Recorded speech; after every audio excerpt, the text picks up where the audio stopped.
তোমরা যারা এসএসসি 2026 পরীক্ষার্থীরা রয়েছে, তোমাদের খাতা দেখার ইতিমধ্যে টিকটক শুরু হয়েছে এবং তোমাদের বেশ কিছু খাতা আছে যেখানে তোমরা এতটাই কম নাম্বার পেয়েছো, যেটা নিয়ে আবার টিকটক করা হচ্ছে ইতিমধ্যে। এই যে খাতাটা বর্তমানে তোমরা দেখতে পারছো, এটা কিন্তু ইংরেজি প্রথম পত্রের খাতা। আর এই টিকটকের মাধ্যমে যে খাতাগুলো, যে নাম্বারগুলো তোমাদের দেখানো হচ্ছে, তোমাদের এই খাতাগুলো যে তারা কীভাবে মূল্যায়ন করছে দেখো, দুইজনই 5 পেয়েছে পর এই খাতাগুলো।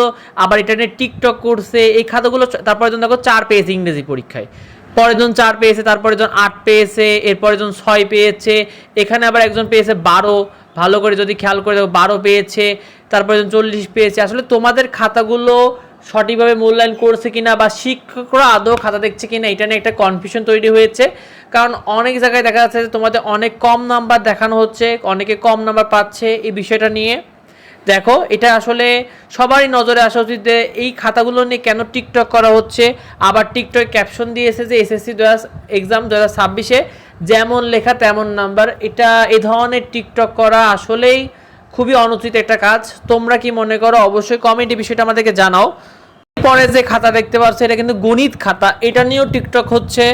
একটা দেখতে পাচ্ছ এটা ঢাকা বোর্ডের খাতা। তোমরা ভালো করে যদি খেয়াল করে দেখো যে 3/5/2026 তোমাদের গণিত পরীক্ষার হয়েছিল ঢাকা শিক্ষা বোর্ডের খাতা, যেখানে একটা শিক্ষার্থীকে 1 দেওয়া হয়েছে। গণিত পরীক্ষায় মাত্র 1 পেয়েছে একটা শিক্ষার্থী। এটা নিয়ে আবার দেখো ইতিমধ্যে ভিডিও করা হয়েছে, এই ভিডিও আবার সামাজিক যোগাযোগ মাধ্যমে ছড়িয়ে দেওয়া হয়েছে। 1 পেয়েছে, মাত্র 1 পেয়েছে শিক্ষার্থী। এইগুলো নিয়ে যে ভিডিও করছে, তোমাদের খাতাগুলো আদৌ সঠিকভাবে তারা মূল্যায়ন করছে কিনা, আদৌ শিক্ষকরা মূল্যায়ন করছে কিনা, এটা নিয়ে এক প্রকার আসলে কনফিউশন তৈরি হয়েছে যে কাদেরকে দিয়ে কীভাবে খাতা দেখাচ্ছে।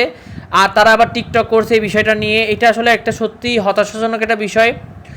তো এই বিষয়গুলো শিক্ষা বোর্ড তোমাদের সাথে আসলে ঠিক করছে কিনা অবশ্যই কমেন্টে আমাদেরকে জানিও। কারণ এইগুলো আসলে সবার নজরে আসা উচিত।